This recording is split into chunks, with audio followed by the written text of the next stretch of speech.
तो कहानी की शुरुआत में एक लेडी को कुछ लोग खींच कर कहीं लेकर जा रहे होते हैं। गांव वाले खूब हल्ला हंगामा करते हैं और उनके सरपंच कह रहे होते हैं कि मैंने काफी इग्नोर करने की कोशिश की, मगर अब नहीं, क्योंकि इस डायन की वजह से हमारे गांव में इतनी मौतें हो रही हैं कि क्या बताएं। अगर हमने इसको अभी नहीं मारा तो न जाने कितने लोगों की जान जाएगी। इसके बाद सीन पास्ट में शिफ्ट होता है। लता और पता नाम की दो बहनें होती है। एक दिन लता अपने डैड से कहती है कि डैड, मुझे एमबीए करने के लिए लंदन जाना है, मगर उसके डैड उस पर गुस्सा हो जाते हैं और कहते हैं कि जो करना है खुद के दम पे करो, मैं एक पैसे नहीं देने वाला। तो लता कहती है कि पुश्तैनी घर पे मेरा भी उतना ही हक है जितना आपका है, और आपने अपनी जवानी में कहाँ कहाँ पैसे उड़ाए सब पता है मुझे डैड। जिससे लता के डैड गुस्से में उसको झापड़ लगा देते हैं। कुछ दिनों के बाद हम लता और पता को रोड से कहीं जाते हुए देखते हैं। अचानक एक बाइक इनके सामने आकर रुक जाती है। तो लता अपनी बहन से कहती है कि देखो, डैड को बोल देना कि मैं अरमान के साथ शादी करके लंदन जा रही हूँ, दोबारा यहाँ पर कभी नहीं लौटूंगी। फिर लता बाइक पर बैठ कर निकल जाती है वहाँ से, और पता चिल्लाती रह जाती है कि तुम गलत कर रही हो लता, देखना इसका अंजाम बहुत ही बुरा होगा।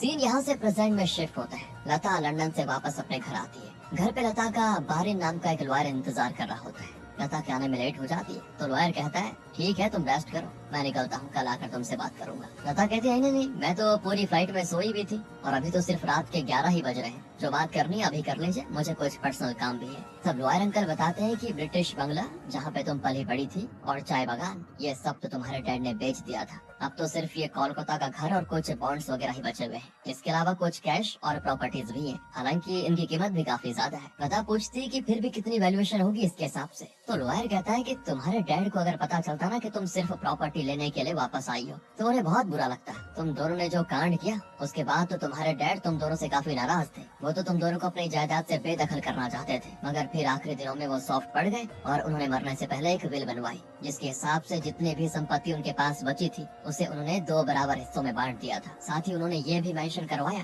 कि जब तक तुम दोनों बहनें एक जगह नहीं होती तब तक दोनों में से किसी को भी प्रॉपर्टी नहीं मिलेगी। ये सुनकर लता हैरान हो जाती और लॉयर से कहती है अंकल, आपको तो हमारे घर की हर कहानी पता है। लंदन में मेरा अरमान से डिवोर्स होने के बाद भी मैं वहाँ पर वेल सेटल्ड हूँ। मैं तो इंडिया वापस आना ही नहीं चाहती थी, पर फिर मैंने सोचा कि फ्री में जो मिल रहा है उसे गंवाना नहीं चाहिए। वैसे पता कहाँ है अभी? लॉयर तो तंज कसते हुए कहता है कि ये सवाल तुम मुझसे क्यों पूछ रही हो, वो तुम्हारी बहन है, तुम्हें पता होना चाहिए। तुम्हारी फैमिली शुरू से ही बड़ी अजीब है। इतने सालों में ना तो तुमने अपनी बहन की खोज की और ना ही उसने तुम्हारे साथ कभी कोई कांटेक्ट किया। देखो, विल में जो था मैंने बता दिया। अब अगर तुम्हें संपत्ति में हिस्सा चाहिए तो अपनी बहन को ढूंढ कर लाओ कहीं से भी, वरना भूल जाओ कि तुम्हें एक फूटी कौड़ी भी मिलेगी। अच्छा, मैं चलता हूँ, कल मेरे केस की हियरिंग है तो मुझे कोर्ट जाना है। इतने में घर का नौकर कॉफी लेकर आ जाता है। तो लॉयर कहता है तुम और लता ये कॉफी पी लो आराम से, और हाँ सुनो, पता का आखिरी लेटर और फोटोग्राफ लता को दे दो, शायद इससे इन्हें पता को खोजने में थोड़ी आसानी हो जाए। अब लॉयर के जाने के बाद लता को घर का बूढ़ा सा नौकर लेटर और फोटो देते हुए कहता है कि इस लेटर के रिसीव होने के 2 साल बाद सीमा नाम की एक लड़की का मालिक को कॉल आया था। सीमा ने कुछ तो मालिक को बताया था पता के बारे में, मगर मालिक पता से नाराज थे तो उन्होंने फिर आगे कोई बात ही नहीं की। शायद पता के बारे में सीमा को कुछ पता होगा। सीमा का फोन नंबर मालिक की डायरी में लिखा है। लता पूछती है तो डायरी कहाँ है? वो नौकर बताता है कि वो तो स्टोर रूम में होगी। तो दोस्तों, लता स्टोर रूम में जाकर डायरी को ढूंढ निकालती है और फिर सीमा के नंबर पे फोन करती है, मगर फोन कोई पिक नहीं करता, इसीलिए लता सोने चली जाती है। अगली सुबह की बात है, लता सोकर उठती है तो उसको सीमा का कॉल बैक आता है और वो पूछती है कि कल रात आपने कॉल किया था, आप हैं कौन वैसे? तब लता बताती है मैं अभिषेक रॉय की बेटी लता बोल रही हूँ। सीमा कहती है लता यानी पता की बड़ी बहन? अरे तो मैं तो सीमा कह रही हूँ, आपके चाय बागान में मेरे पिता काम किया करते थे ना, मेरी शादी में तो आप भी आई थी। इसके बाद लता कहती है सीमा, तुम्हें पता के बारे में कुछ पता है क्या, ये बताओ। सीमा कहती नहीं, मेरी तो उनसे आखिरी बात 10 से 12 साल पहले हुई थी। उन्होंने मुझे खुनियाबारी के स्टडी बूथ से फोन किया था। लता पूछती ये खुनियाबारी कहाँ है? तो सीमा बताती है नॉर्थ बंगाल में, वो माल बाजार है ना, उसके भी काफी अंदर जाना पड़ता है, बहुत ही छोटा गाँव है वैसे। और जब पता ने मुझे फोन किया था ना तो वो कह रही थी कि मैं अपने हस्बैंड के इलाज के लिए सिलीगुड़ी आऊंगी, मगर फिर आई ही नहीं वो, और ना ही उसने कभी दोबारा फोन किया। अब सीमा से बात करने के बाद लता लॉयर अंकल को फोन लगाती है और उनको सारी बात बताकर वहाँ के लिए फ्लाइट की टिकट बुक करवाने को कह देती है, जिसपे उसको जवाब ये सुनने को मिलता है कि वो तो छोटी सी जगह है, वहाँ के लिए कहाँ फ्लाइट मिलेगी, मैं एक काम करता हूँ माल बाजार के लिए ट्रेन की टिकट बुक कर देता हूँ। उसके बाद वहाँ से गाड़ी वाले को फोन करके कह दूंगा कि तुम्हें खुनियाबारी पहुँचा दे। उस ड्राइवर से मेरी जान पहचान है तो कोई चिंता की बात नहीं है, जाओ। अब लता ये सोचकर खुश होती है कि पता तो एक छोटे से गाँव में रहती है, बताओ बेचारी अपनी लाइफ में कुछ कर ही नहीं पाई ढंग का, बताओ। और इस समय दोस्तों पता के बुरे हाल से लता को सैडिस्टिक प्लेजर मिल रहा होता है। और इसके बाद क्या था, फिर अगले ही दिन लता पहले ट्रेन से माल बाजार के छोटे से स्टेशन पहुंचती है और फिर वहां से बच्चा नाम का ड्राइवर लता को पिकअप कर लेता है। तब लता उससे पूछती है कि तुम पहले कभी खुनियाबारी गए हो? वो बताता है नहीं मैडम मैं तो नहीं गया, मगर मेरे कुछ दोस्त वगैरह गए हैं, उन्होंने कहा कि वहाँ पहुँचने में 4 घंटा लगेगा। तो इसके बाद ये अपना सफर शुरू करते हैं खुनियाबारी के लिए। रास्ते भर ड्राइवर अपनी बकबक करते जाता है। वो बताता है मेरी तो गाड़ी बुक थी मैडम आज के लिए, पर जब बारिन बाबू ने कॉल करके बताया कि मालिक की बेटी आ रही है तो मैंने फटाक से सारा भाड़ा कैंसिल कर दिया आज के लिए।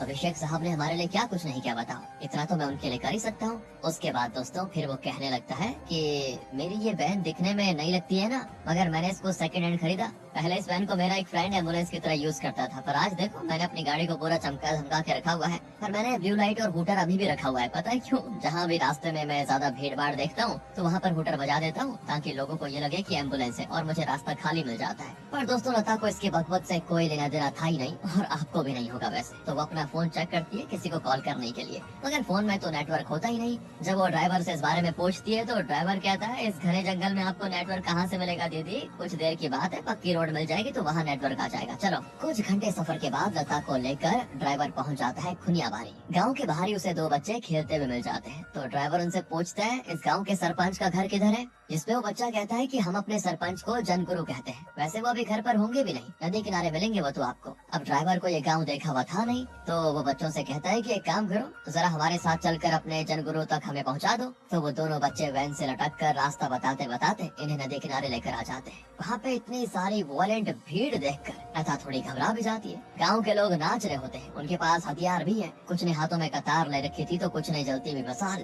तभी जनगुरु अपने देहाती स्पीकर की मदद से कहते हैं कि अब से चिंता की कोई बात नहीं होगी, किसी की तबीयत खराब नहीं होगी और ना ही कोई मरेगा। तुम लोगों को अपने जनगुरु पे भरोसा है ना? तभी भीड़ में चिल्लाकर एक ही स्वर में कहती है कि हाँ हमें भरोसा है। जिसके बाद सभी गाँव वाले फिर से झूम उठ जाते हैं। ये सारी हरकतें देखकर ड्राइवर कहता है कि मैडम आप यहीं पे रुकिए, मैं जरा देख कर आता हूँ वहाँ पे चल क्या रहा है। ड्राइवर देखता है दोस्तों कि एक लेडी को गाँव वालों ने खम्बे से बांध के रखा हुआ है, वो उसे बड़ी बेरहमी से मार काट रहे होते हैं। ये देखकर तो ड्राइवर की हालत खराब और वो वापस सीधे अपनी वैन में आकर लता को बताता है कि दीदी हमें अभी यहाँ से चलना होगा, गाँव वाले किसी डायन को जला रहे हैं। ये सुनकर तो लता का दिमाग ही खराब हो जाता है कि आजकल के जमाने में भी लोग इन सब बातों पे यकीन कैसे करते हैं। किसी को डायन कहकर उसको जिंदा जलाने से भी कतराते नहीं, बताओ। लता ध्यान से देखती है कि ये लोग जला किसे रहे। तो थोड़ी देर में उसे उस लेडी में दोस्तों अपनी बहन पता की झलक दिखाई देती है। इसके बाद हमें पास्ट का एक सीन दिखाया जाता है और हम देखते हैं कि बारिन अभिषेक रॉय को समझा रहा था कि उस औरत के साथ तुम्हारे नाजायज संबंध थे, इस बारे में सभी को पता है। अब उस औरत की मौत हो गई है और तुम दोनों की बेटी अब अकेली पड़ गई है। अगर तुमने अपनी दूसरी बेटी को नहीं अपनाया तो लोग बहुत ही बवाल करेंगे। अभिषेक रॉय इस पे कहते हैं कि लोगों का क्या है, उनका मुंह पैसे देकर बंद करवा दो। मगर लॉयर कहता है उनकी मांग है कि तुम बस लड़की को अपने घर में जगह दे दो, बाकी अब ये तुम पे है कि तुम उसे अपनी बेटी होने का दर्जा देते हो या फिर घर की नौकरानी बना कर रखना चाहते हो। इस पे अभिषेक रॉय की वाइफ कहती है आप उसको घर ले आइए, मैं समझूंगी कि मैंने एक नहीं बल्कि 2 बेटियों को जन्म दिया। अब अभिषेक रॉय की पहली वाइफ तो अपनी सौतन की बेटी को अपना लेती, मगर लता का मूड खराब हो जाता है, वो उसे देखना तक नहीं चाहती। मगर फिर भी साथ रहते रहते लता की नफरत थोड़ी कम हो जाती है पता के लिए, यानी वो दूसरी लड़की पता ही है दोस्तों। और अब प्रेजेंट में जब लता पता को इस हाल में देखती है तो उसे बड़ा बुरा लग जाता है। वो ड्राइवर से कहती है ये तो मेरी बहन है जिसकी हम तलाश में यहाँ पर आए थे, प्लीज कुछ करो, उसे बचाओ, उसके बिना तो मैं यहाँ से जाने नहीं वाली। तो ड्राइवर कहता है कि सीट के नीचे चॉपर रखा हुआ है, आप उसको लेकर तैयार रहिए, तब तक मैं हूटर बजाकर भीड़ में गाड़ी घुसा देता हूँ, उन्हें लगेगा पुलिस की गाड़ी है, आप जल्दी से अपनी बहन को लेकर गाड़ी में घुस जाना, ओके। लता ऐसा ही करती है दोस्तों। फिर रास्ते में ड्राइवर एक आदमी से नजदीकी हॉस्पिटल के बारे में पूछता है, तो वो आदमी बता तो देता है, मगर जब वो देखता है कि इन्होंने डायन को अपने साथ लेके रखा हुआ है तो वो आदमी कहने लगता है अरे ये आपने सही नहीं किया, ये तो डायन है। इसके बाद हमें पता का पास्ट का सीन दिखाया जाता है। जब लता घर से भाग गई थी तो उसके बाद से अभिषेक रॉय ने पता का घर से निकलना बंद कर दिया था। साथ ही पता ने लता और अरमान के अफेयर के बारे में भी डर की वजह से अपने डैड को कुछ नहीं बताया था। अब अभिषेक रॉय का कहना यह था कि एक बेटी तो हाथ से निकल गई, दूसरी नहीं जानी चाहिए, इसीलिए उन्होंने पता की शादी मिस्टर मुखर्जी के छोटे बेटे से तय कर दी। साथ ही अपने घर के नौकर गोविंद को कह दिया था कि एग्जाम वगैरह बाकी है पता के, तो तुम उसके साथ आना जाना करना। ताकि ये किसी और लड़के से बातचीत ना कर पाए। मगर उन्हें क्या पता था कि पता को उनके नौकर गोविंद से ही प्यार हो जाएगा। एक दिन की बात है दोस्तों, गोविंद खाना सर्व कर रहा होता है अपने मालिक को, और अभिषेक को गोविंद के हाथों पे अपनी छोटी बेटी के नाम का टैटू दिख जाता है। बस इसके बाद तो वो गोविंद की खूब पिटाई करते हैं, ये कहते हुए कि मैंने जिसे पहरेदार बनाया वही चोर निकल गया। इसके बाद तो गोविंद को काम से निकाल दिया जाता है। इसीलिए गोविंद अगले ही दिन अपने गांव जाने के लिए निकल जाता है। तो पता उसके पास जाती है और कहती है, मुझे अकेला मत छोड़ो, आज तक मुझे किसी ने अपनाया नहीं और अब तुम भी छोड़कर जा रहे हो। तो गोविंद पता को अपने साथ अपने गाँव लेकर चला आता है। सीन होता है प्रेजेंट में शिफ्ट दोस्तों। यहाँ से लता और ड्राइवर जख्मी पता को लेकर नजदीकी हॉस्पिटल लेकर आ जाते हैं, जहाँ डॉक्टर उसको देखते कहता है, ये तो बुरी तरह घायल है, जल्दी से एम्बुलेंस वाले को फोन करो, तब तक मैं थोड़ा इलाज कर देता हूँ, उसके बाद हम इसको बड़े हॉस्पिटल में एडमिट करवाएंगे। वहीं हॉस्पिटल में गांव की एक ओल्ड नर्स काम करती है। वो तो पता को देखते पहचान जाती है कि ये तो डायन है। वो भी उसको डायन कहती है, बताओ। और डायन कहकर वो डॉक्टर से इलाज करने को भी मना कर देती है। मगर डॉक्टर तो पढ़े लिखे होते हैं, उन्हें इन सब बातों पर यकीन नहीं। लता ड्राइवर से कहती है, कॉल करके सारी बात लॉयर अंकल को बता दो, और यहाँ नेटवर्क होता ही नहीं। तभी एक नर्स बताती है कि वहाँ पर नेटवर्क आते हैं, वहाँ जाओ। तो ड्राइवर वहीं पर जाकर कॉल कर देता है लॉयर को, और उसी वक्त गांव के लोग हथियार लेकर हॉस्पिटल की ओर आने लगते हैं। ड्राइवर जल्दी से जाकर डॉक्टर को ये बातें बता देता है। तब डॉक्टर पता को फर्स्ट एड देते हुए अपने नर्से से कहते हैं कि हॉस्पिटल के सारे खिड़की दरवाजे बंद कर दो।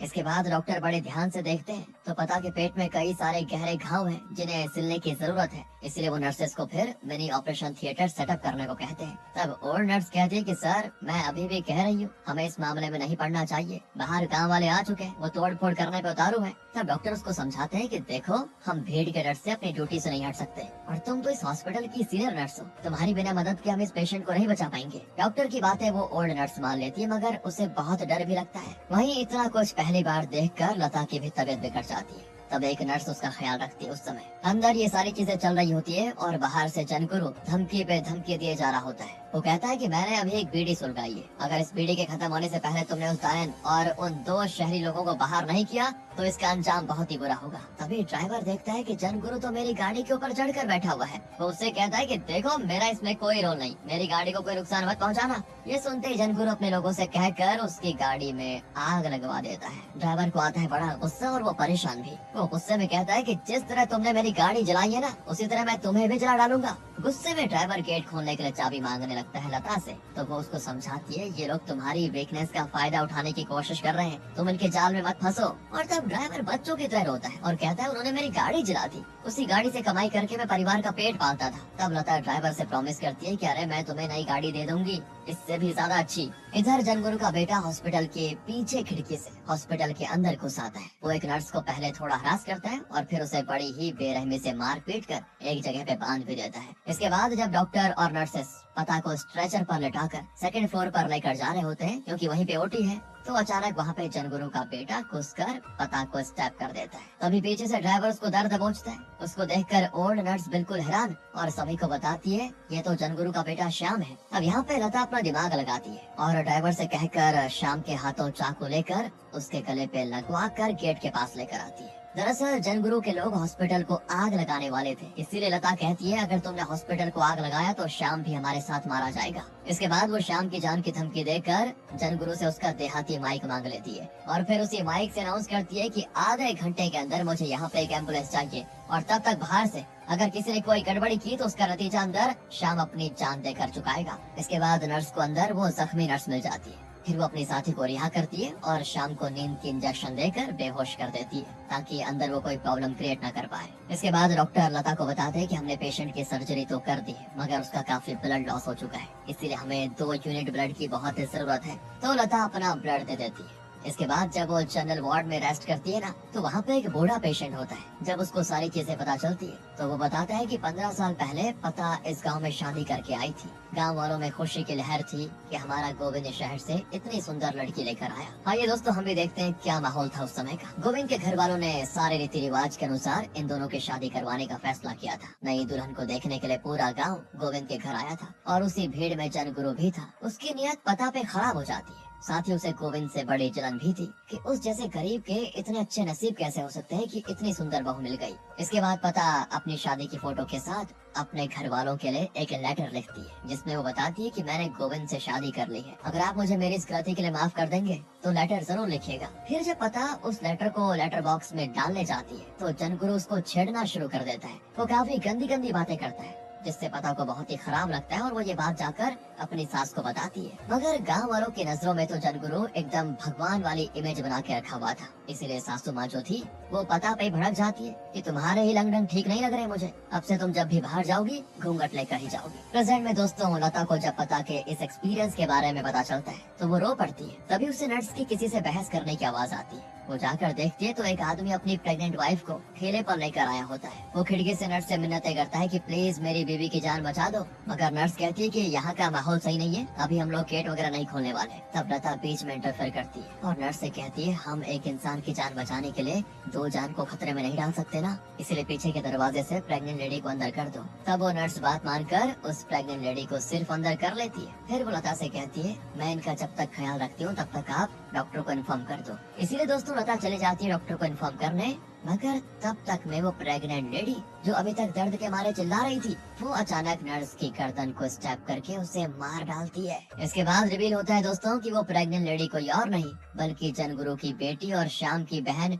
मोनी थी। मोनी प्रेग्नेंट थी और उसने अपनी इसी कंडीशन का फायदा उठाया और अपने भाई की जान बचाने के लिए वो हॉस्पिटल के अंदर घुस गई। उधर डॉक्टर उस ओल्ड नर्स से कहते हैं आप थोड़ा देख लो उस प्रेग्नेंट लेडी को, मैं थोड़ी देर में आता हूँ। मगर जब ओल्ड लेडी और लता वापस लौटते हैं तो देखते हैं कि श्याम अपनी चेयर से गायब है, जिससे वो बिल्कुल चौंकने हो जाते हैं। फिर लता को उस रूम में काफी सारा खून दिखाई देता है और उस नर्स की लाश देखकर लता चिल्लाने लगती है। तब ड्राइवर वहाँ पर आता है और पूछता है क्या हो गया। ओल्ड नर्स बताती है पीछे वाले दरवाजे पे वॉचमैन की लाश पड़ी है। और फ्लैशबैक में हम देखते हैं दोस्तों कि मोनी ने वॉचमैन को स्टैप करके पहले जान से मार दिया था। वहीं वो अपने बेहोश भाई को व्हील चेयर पर बैठाकर अपने साथ लेकर चली गई थी। पर जब पीछे वाले दरवाजे पे लता जाती है तो देखती है कि मोनी अभी दरवाजे के बाहर ही है। हालांकि उसने दरवाजा बाहर से बंद कर दिया था, मगर मोनी का वाटर ब्रेकेज हो गया, यानी कि कुछ ही देर में उसकी डिलीवरी होने वाली है। लता मोनी को समझाती है कि आपको मेडिकल हेल्प की सख्त जरूरत है, प्लीज दरवाजा खोल लीजिए, पर वो तो सुनने का नाम ही नहीं लेती। तब ड्राइवर छत पे चढ़कर खिड़की से बाहर कूद जाता है और फिर पीछे वाले दरवाजे को खोलकर शाम को हॉस्पिटल के अंदर ले जाता है। वहीं लता मोनी को खींचकर अंदर ले जाने की कोशिश करती है और ये चीज मोनी का हस्बैंड देख लेता है तो वो अपने चॉपर फेंक कर मारता है, मगर वो चॉपर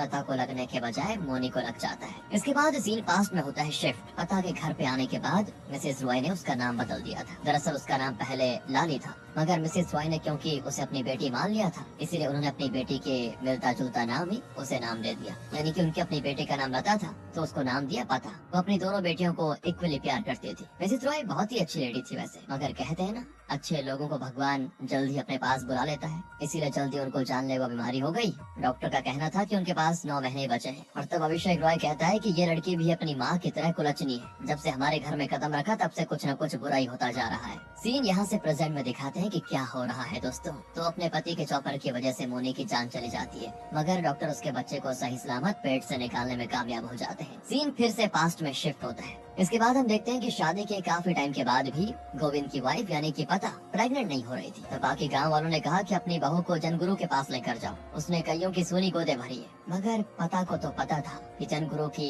नियत बहुत अच्छी नहीं है, इसलिए वो उसके पास जाने से डर रही थी। पर तब गोविंद उसको समझाता है कि मैं तुमसे बहुत प्यार करता हूँ और चाहता हूँ हमारी संतान हो, हमारा वंश आगे बढ़े। गाँव वाले जब इतना कह रहे हैं तो एक बार जनगुरु की झोपड़ी में चली लो, मैं बाहर ही रहूंगा बाकी लोगों के साथ, तुम्हें कुछ नहीं होगा। सबके कहने पे ना चाहते हुए भी पता को जनगुरु की झोपड़ी में जाना पड़ता है, जहाँ पे बाबा पहले तो पता को लिटा कर थोड़ा हवन वगैरह करते हैं और फिर वो पता के कपड़े उतारने की कोशिश करते हैं, जिससे डरकर पता झोपड़ी के बाहर भाग आती है और सभी को बताती है ये तो मेरे कपड़े उतारना चाह रहा था, ये कोई बाबा नहीं बल्कि पाखंडी है। अपनी पोल खुलते देखकर जनगुरु सबके सामने ये ऐलान कर देता है कि ये कोई औरत नहीं बल्कि डायन है, ये कभी तुम्हें संतान का सुख नहीं दे पाएगी। फिर भी गोविंद जनगुरु की बातों में नहीं आता, वो भगवान से किसी चमत्कार की उम्मीद कर रहा होता है, मगर होता कुछ उल्टा ही है। पहले गोविंद के पिता की मौत हो जाती है, फिर उसकी माँ की, जिसके बाद गोविंद का भाई भी मर जाता। इन तीनों की मौत कुछ दिनों के बाद ही हुई थी, मतलब उस बाबा वाले कांड के बाद, जिससे जनगुरु को बहाना मिल जाता है और इन सब का जिम्मेदार पता को ठहरा कर वो अपने अपमान का बदला लेता है। जबकि गोविंद सभी को बताता भी है कि कुछ दिनों से इन लोगों की तबीयत खराब चल रही थी, बुखार वगैरह था, तभी उनकी मौत हो गई। मगर जनगुरु तो उसकी बातें मानता ही नहीं कि ये बुखार की वजह से नहीं, इस डाइन की वजह से मरे हैं। वो पूरे गाँव वालों को पता के खिलाफ भड़काने में लग जाता है, जिसके बाद सभी गोविंद पे दबाव बनाते हैं कि तुम अपनी वाइफ को घर से निकाल दो। मगर गोविंद तो उससे बहुत प्यार करता था। वो जनगुरु के आगे हाथ जोड़कर कहता है कि मैं अपनी बीवी को घर के अंदर ही रखूंगा, आप लोग उसका चेहरा भी नहीं देखेंगे, प्लीज हमें अलग मत कीजिए। तब जनगुरु भी कहता है कि ठीक है, देख लेंगे। इसके बाद दोस्तों गोविंद पता को रूम में लॉक करके रखने लग जाता है। कुछ दिन गुजर जाते हैं और फिर गोविंद की भी तबीयत खराब हो जाती है। वो पता के पास आकर उससे माफी मांगते हुए कहता है, मुझे तुम्हें अपने साथ इस गांव में नहीं लेकर आना चाहिए था, मैं तुम्हें कोई खुशी नहीं दे पाया और अब तो लगता है कि मैं भी जिंदा नहीं बचूंगा। अब अगला नंबर मेरा है। तब पता उसको समझाती है कि कुछ नहीं होगा तुम्हें, तुम आराम करो। वो गोविंद को सुलाकर घूंघट डालकर रात के अंधेरे में घर से निकल जाती है और दूसरे गांव के डॉक्टर के पास जाकर अपने हस्बैंड के सारे सिम्टम्स बताती है। तो डॉक्टर कहते हैं ये कोई नॉर्मल फीवर नहीं है, ये कोई बहुत ही खतरनाक बीमारी की संभावना लग रही है। घर पे कोई जानवर वगैरह है क्या? तो पता बताती है हाँ, भेड़ पालन होता है हमारे यहाँ। तो तब डॉक्टर बताते हैं कि अच्छा, तो ये बीमारी भेड़ से फैल रही है। आप एक काम करिए, मरीज को किसी बड़े हॉस्पिटल में लेकर जाइए, वहीं पे उनका सही से इलाज हो पाएगा। तब तक के लिए मैं कुछ दवाई लिख देता हूँ। इसके बाद पता जाती है गाँव के एसटीडी में और वहाँ से वो सीमा को कॉल करके कहती है कि मेरे हस्बैंड की तबीयत खराब है, डॉक्टर ने कहा है कि उसे सिलीगुड़ी के हॉस्पिटल में एडमिट करना होगा। मुझे पता था कि तुम्हारी शादी तो सिलीगुड़ी में हुई है, क्या तुम मेरी मदद करोगी? तो सीमा कहती हाँ, तुम बस यहाँ आ जाओ, बाकी मैं हेल्प करने को तैयार हूँ। मगर दोस्तों एसटीडी बूथ में पता को एक गांव वाला लड़का देख लेता है और वो पता के बाल पकड़कर उसे घसीटते हुए लोगों के सामने लेकर आता है और कहता है कि इसे तो घर में बंद रहने का हुक्म मिला था, फिर भी ये बाहर क्या भटक रही है। इसलिए गांव वाले मिलकर पता को बहुत मारते पीटते हैं। जब पता बिल्कुल अधमरी हो जाती है तो जनगुरु कह देता है कि रहने दो, अब इसके अंदर से डायन निकल गई है। मगर उसी वक्त दोस्तों गोविंद की भी मौत हो जाती है। उसकी मौत से पता को बहुत ही गहरा सदमा लगता है और वो बिल्कुल पागल हो जाती है। वो अपने पति की याद में यहाँ वहाँ भटकती रहती है। इसका फायदा फिर जनगुरु और उसके लोग उठाते हैं। अब तो पता के पास दिमाग था ही नहीं, तो वो लोग उसके साथ जबरदस्ती करते और बेचारी इसका विरोध भी नहीं कर पाती थी। फिर काफी सालों तक जनगुरु और उसके लोगों ने पता का शारीरिक शोषण किया। साथ ही उसके ससुराल वालों के पास जाकर घर और जमीन वगैरह जो थी उसे भी जनगुरु ने हथिया लिया। पता के ससुराल वाले पहले भेड़ पालन का काम करते थे और इसी काम से उन्होंने घर और जमीन वगैरह भी खरीदी थी। इसीलिए जनगुरु के मन में लालच भर जाता है और वो गांव के बाकी लोगों से भी भेड़ पालन करवाने को कहता है। वो गांव वालों को थोड़ा सा पैसा देकर खुश कर देता और बाकी सारा प्रॉफिट खुद रख लेता। कुछ साल तो ऐसा ही चलता रहा। इसके बाद फिर से वही बीमारी दोस्तों जो गोविंद को हुई थी वो शुरू हो जाती, जो कि भेड़ों से इंसानों में ट्रांसफर होने लग गई थी, जिसकी वजह से भेड़ पालन में लगे हुए गांव के लोग धीरे धीरे करके मरने लगते हैं। तो जनगुरु के मन में फिर से लालच जन्म ले लेता है कि क्यों ना इन सारी मौतों का इल्जाम फिर से पता पे थोप दिया जाए और मरने वाले लोगों का घर जमीन सब कुछ हड़प लिया जाए। और जब गांव के लोग भड़क गए तो जनगुरु ने कहा कि ठीक है, अभी तक तो हमने उस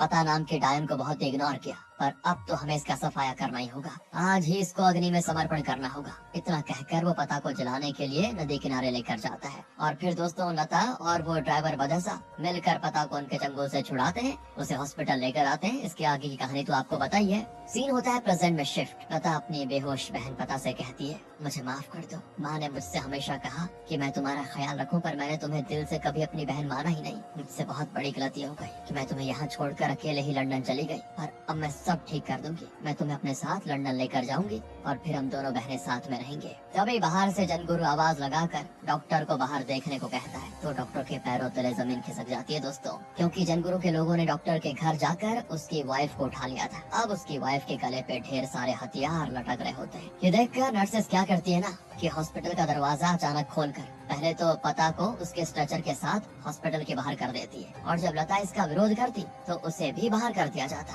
जिससे जनगुरु और उसके लोग तो हो जाते हैं खुश और वो इनका शिकार करने के लिए आगे बढ़ते हैं कि अचानक गोली चलने की आवाज आती है। दरअसल लॉयर ने एसपी को कॉल करके हेल्प मांगी थी, तो एसपी ने लोकल पुलिस को चेकिंग के लिए भेजा था। अब इंस्पेक्टर जनगुरु को गन दिखाकर डराता है और डॉक्टर से कहता है कि दोनों महिलाओं को वापस अंदर लो। इसीलिए लता और पता को अंदर ले लिया जाता है। इसके बाद तो ड्राइवर डॉक्टर पे भी अपना गुस्सा उतारता है कि तुमने मेरी मैडम को क्यों बाहर किया है, और तब नर्सेस उसको समझाती है कि तुम लोग तो अपना काम होने पे निकल जाते, मगर हमें तो यहीं रहना था, और अगर जनगुरु के लोगों ने हमारे घर और परिवार को नुकसान पहुंचाया होता तो तब क्या करते। वहीं डॉक्टर तो डर के मारे रोने लगता है, क्योंकि उसकी वाइफ को जनगुरु के लोगों ने बंदी बना कर रखा हुआ है। यहाँ बाहर जनगुरु इंस्पेक्टर से कहता है कि तुम्हारे गन में 6 गोलियां होती है, जिनमें से एक तुमने हवा में फायर करके वेस्ट कर दिया, तो बचे सिर्फ 5, और मेरे आदमी कितने? तुम्हें लगता है ये तुम्हें जिंदा वापस जाने देंगे? काट डालेंगे तुम्हें। तब इंस्पेक्टर जनगुरु को समझाता है कि ठीक है, तो बातचीत से मसला सॉल्व कर लेते हैं। देखिए, जो मैडम है ये ना ब्रिटिश सिटीजन है, अगर इन्हें कुछ हुआ तो इसमें ब्रिटिश पुलिस भी इन्वॉल्व होगी, और वो गांव वालों को बहुत परेशान करेगी। फिर मैं तो बस आपकी भलाई के लिए आपको रोक रहा हूँ। मगर जनगुरु कहता है, अगर मैंने तुम्हारे आने से पहले उसे मार दिया होता तो तुम क्या करते? देखो, बात ऐसी कि ज्यादा बकैती हमसे मत करो, चुपचाप दूर बैठ जाओ और तमाशा देखो। अब सभी की नजरों के सामने जनगुरु अपने एक आदमी से कहकर डॉक्टर की बीवी का गला कटवा देता है। दूसरी ओर इन्होंने शाम को एक रूम में बंद करके रखा था, वो भी अब तक होश में आ जाता है और अपने हाथ की रस्सी एक ब्लेड से काट कर दरवाजे के ग्लास को तोड़कर उस रूम से बाहर निकल जाता है। फिर वो जाता है लता को मारने, मगर ड्राइवर उसकी ढाल बनकर हो जाता है खड़ा। वो चाहता तो शाम को मार सकता था, मगर लता उसको रोक देती है। वो कानून को हाथ में लेने से मना कर देती है, मगर शाम तो जंगली है, वो हल्का सा मौका मिलता है और ड्राइवर की गर्दन को ब्लेड से काट देता है। ये देखकर जनगुरु और उसके लोग खुशी से नाचने लगते हैं। फिर शाम लता को मारने पीटने लगता है। जब लता अधमरी होकर जमीन पर गिर जाती है, तब शाम हॉस्पिटल का दरवाजा खोलने लगता है। तभी लता भी उसके पैर पर जोर से दांत से काटती है। गुस्से में वो लता को फिर से मारने लगता है, और ये देखकर उन नर्स से रहा नहीं जाता और वो भी शाम को मारने लगती है। इसके बाद तो लता भी शाम को मार मार कर बुरी तरह जख्मी कर देती। अपने बेटे को कुछ लेडीज के हाथों पीटता देखकर जनगुरु थोड़ा सुन हो जाता है। तब इंस्पेक्टर उसको आइडिया देता है कि क्यों ना हम एम्बुलेंस बुला ही ले। ये लोग एम्बुलेंस से जब जाने के लिए निकलेंगे तो एम्बुलेंस का ड्राइवर, जो कि आपका ही आदमी होगा, वो इन्हें दबोच लेगा। काफी समझाने पे जनगुरु मान जाता है, पर अब लता रुकने का नाम नहीं लेती। वो शाम का सर कुचल कर उसे मारने वाली होती है, मगर जनगुरु उससे कहता है कि मेरे बेटे को छोड़ दो, मैं तुम लोगों को यहाँ से निकलने का इंतजाम करवा देता हूँ। तब लता उसे कहती है कि पहले सबके सामने तो कान पकड़कर मुझसे माफी मांग। जनगुरु ये भी कर देता है, और उसके मन में लता के लिए और भी ज्यादा गुस्सा भर जाता है। कुछ ही देर में वहाँ पर एम्बुलेंस आ जाती है, और जैसा कि इंस्पेक्टर ने आइडिया दिया था वैसा ही होता है। लता शाम को चाकू की नोक पर अपने साथ एम्बुलेंस में बैठाती है, मगर एम्बुलेंस का जो ड्राइवर है ना दोस्तों, वो तो जनगुरु का आदमी है। वो लता के गले पर चाकू रख देता है, जिसके बाद उसे शाम को छोड़ना पड़ता है। फिर इसके बाद तो एम्बुलेंस सहित लता और उसके साथियों को जिंदा जलाने के लिए एम्बुलेंस पर पेट्रोल डाला जाता है। अब तो दोस्तों लता ने भी हिम्मत खो दी थी, उसे अपना अंतिम समय नजदीक दिख रहा था। फिर कुछ अनएक्सपेक्टेड सा होता है। एक आदमी जब एम्बुलेंस को आग लगाने वाला होता है तो उसे पुलिस की एक गोली आ जाती है, और एक लेडी ऑफिसर कहती है कि पुलिस ने तुम सभी को चारों ओर से घेर लिया है, सभी अपने अपने हथियार डाल दो, वरना गोली चलाने से पहले सोचोगे नहीं। तब हमको फ्लैशबैक सा दिखाया जाता है दोस्तों, कि जब जनगुरु अपने लोगों के साथ बिजी था तो इंस्पेक्टर ने जहाँ पर वो टावर आ रहे थे वहाँ पर जाकर अपने सीनियर को कॉल करके सारी बातें बता दी थी। इसीलिए वो लोग पुलिस की एक बड़ी टीम को लेकर पूरी तैयारी के साथ यहाँ पर आ गए थे, जिसका परिणाम ये होता है कि लता और पता तो बच जाती है, पर अफसोस के ड्राइवर बदसा और डॉक्टर की वाइफ की जान इन लोगों ने ले ली। वहीं पुलिस जनगुरु और उसके खास आदमियों को अरेस्ट कर लेती। तब भी जनगुरु का क्रूर नहीं टूटता, वो चिल्ला चिल्ला के कह रहा होता है कि मुझे अरेस्ट करके कोई फायदा नहीं होने वाला, कोर्ट में मेरे खिलाफ कोई भी गवाही देने की भूल नहीं करेगा। और तब लता उसका काम तमाम करने के लिए इंस्पेक्टर से हेल्प मांगती है। वो लेती है उसकी गन, मगर इससे पहले कि लता उसे शूट करके मारती, डॉक्टर ही चाकू से दोस्तों गर्दन में स्टैब करके जनगुरु का काम तमाम कर देता है। इसके बाद हालांकि डॉक्टर को भी अरेस्ट कर लिया जाता है, मगर डॉक्टर के दिल को तसल्ली हो जाती है कि मैंने अपनी पत्नी के हत्यारे को मारकर अपना इंतकाम पूरा कर लिया। फिर हम लता को अपनी बहन के साथ एम्बुलेंस में बड़ा हॉस्पिटल जाते हुए देखते हैं, और रास्ते में पता को होश भी आ जाता है। तब लता उसे बताती है कि मैं तुम्हारी बड़ी बहन लता हूँ, मैं जैसा चाहती थी कि मैं हमेशा तुम्हारा ख्याल रखूँ, अब से मैं वैसा ही करूँगी। फिर दोनों बहनें एक दूसरे को देखकर स्माइल करती है, और ये मूवी यहीं पर हो जाती है खत्म। दोस्तों